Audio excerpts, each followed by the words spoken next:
Hello guys and welcome back to my 5th episode of the Barnet save that I'm currently doing to learn how to do video editing and recording. In this video, I'll be talking about the end of season awards and my plans for the future. This news item is perfect to catch up on the history and the key players of our team for over the past 9 years. As you can see, we have 4 new players joining our overall best 11 with Ali, Wagninho, Georgie Bukachawa and Lunin becoming part of the Barnet's proud history. And these are the players that over the years have been important at one point or another. So let's go from the start. Mohamed Nilsson is a regen spawning at the start of my career at however you pronounce that, AIF. So he was a player that had initially joined me in the Vanarama National. I did not play him as much because he was not the best keeper. However, as things progressed, he began improving and he slowly became my number 1 keeper. When I reached the Premier League, I noticed he was nowhere near enough to be the best keeper on my team, and he was quickly replaced. And he was sold for 8.2 million to Bayern 04. At which he hasn't played well. Makes me sad, but he's not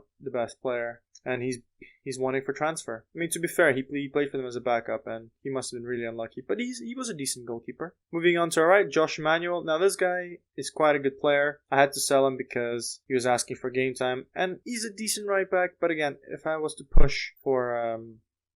let's compare it to Max Aarons.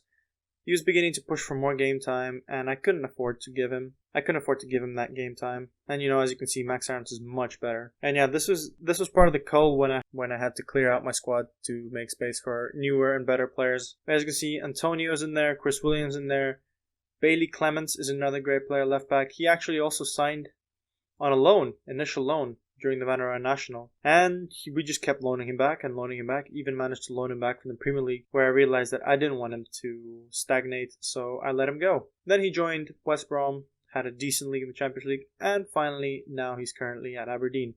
Again, decent left back, but once again, compare him to the replacement at the time, which was Taylor. Yeah, not as good, so, he had to go. As you can see, Ali is now part of the best 11, and now we move back to Tyrese Francois.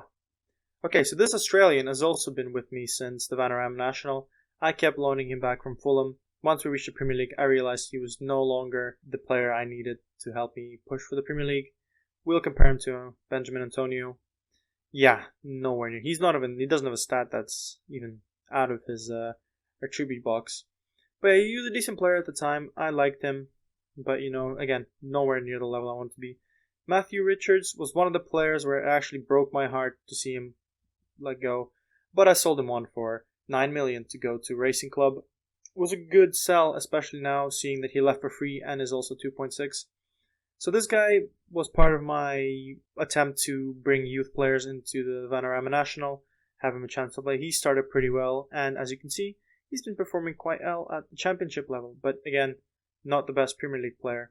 Moving on to Santi Suarez and Andrew Mullen. This guy is actually an interesting one because I sold him for quite a lot of money, 7.5 million, and I did not think he was worth that money.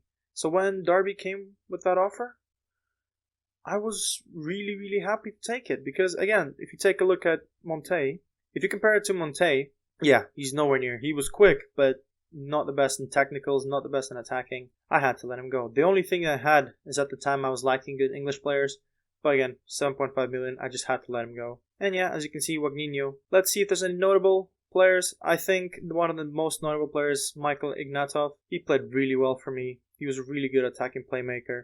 Again, he's still decent, but once again, he's not the best player for the Premier League. So we sold him for 8.5 to Huddersfield. Has done really well there, scoring quite a few goals, scoring much more goals for him than he did for me. But it was when I started having money, and I thought, let's see if I can bring players from Russia, and he was one of the first ones to join me.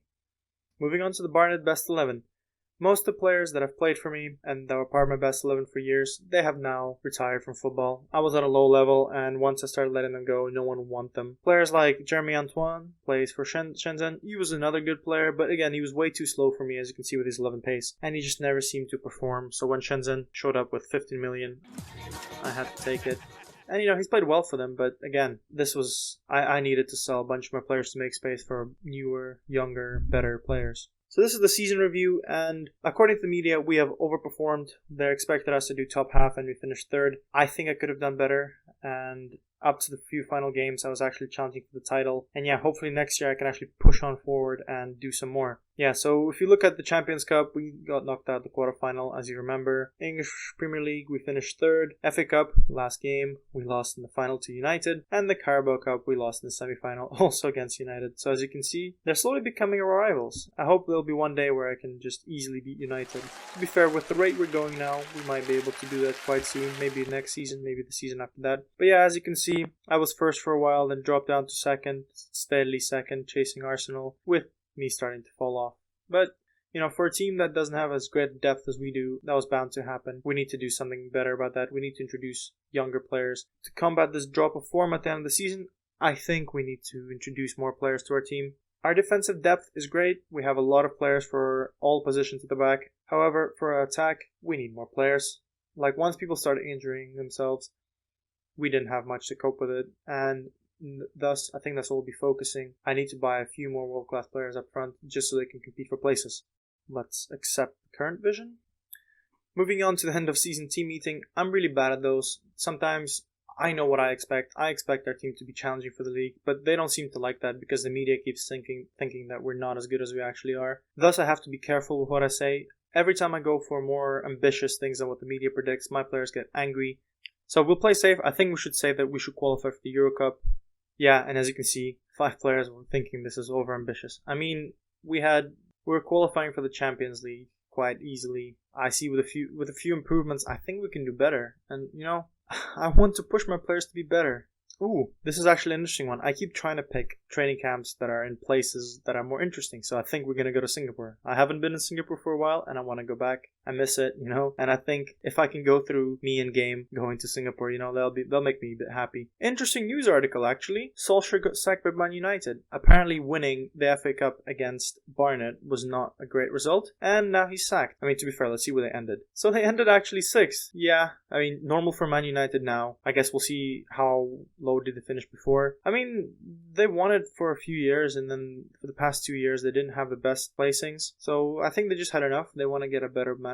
I mean, I can't blame him. Not many people think that Solskjaer will be the kind of manager that sparks the revival of Man United. Football Manager seems to think so because they've been winning it for 3 years. Apart from that, I think that's it. What's gonna happen now? I'm gonna go and edit the rest of the videos. I've actually recorded 2 today. This will be its own video. Oh yeah, so I've actually completely missed the Barnet end of season awards. So as you can see, this is our team of the season, which to be fair is the team we played most often. Lunin in goal, Irons, Williams, Bukuchava, Segovia, Ali, Antonio, Bratu worldwide, Ektov, and Wagnino. You know, this was our typical team that we used for the whole season. And from that, we got Fans Player of the Season. So Wagnino won. Not gonna lie, I expected that. He scored most of our goals, and I'm happy with his performance. Hopefully he doesn't get tempted by the bigger clubs, because I think Juventus were after him. And Ektov and Monte were the next 2 players, but they were nowhere near. And to be fair, yeah, if it was me, I think Wagnino is a deserved player of the season. Goal of the season was actually the goal that we saw against Leicester.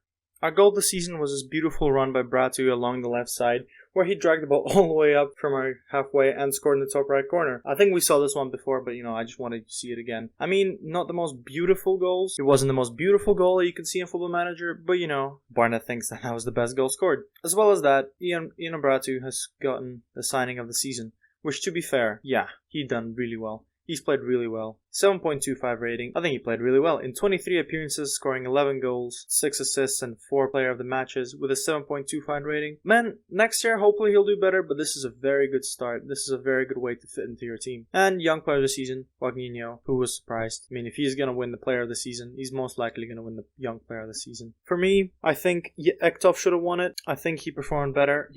I think he scored more goals overall. Let's see, he scored 15 goals, and Wagnino scored 18 goals, 7.3, and Ektov, 7.32. Ektov should have won in my opinion, so he'll get my player of the season. He's done very well. He's carried the team forward. He's been bringing the ball up. He's been scoring goals. He's been assisting. He's been having great games overall, apart from the very few episodes, I think he was shy for the camera, but as he got used to it, I think he decided that it's time for him to play. You know, he's trying to show what he's good at. Next year, if he doesn't leave and he doesn't kick up a fuss, he'll be the best player for me again. For next year, I'm thinking the core of my team will stay the same. I think there's a lot of youngsters coming with Usman. I think next year he'll become the first team player, with potentially me having to let go Antonio and some others. I'm thinking defense is good enough. I might see if I can buy a world-class player. And yeah, I'm tempted to just stick it out with Lunin and Sherlock in goal. I was gonna buy a world-class keeper, but if Sherlock is developing at this rate, in the next year, maybe second half of the year or next year, he will be much better. He will be probably world-class. I think if you look at it, he's been developing quite well. And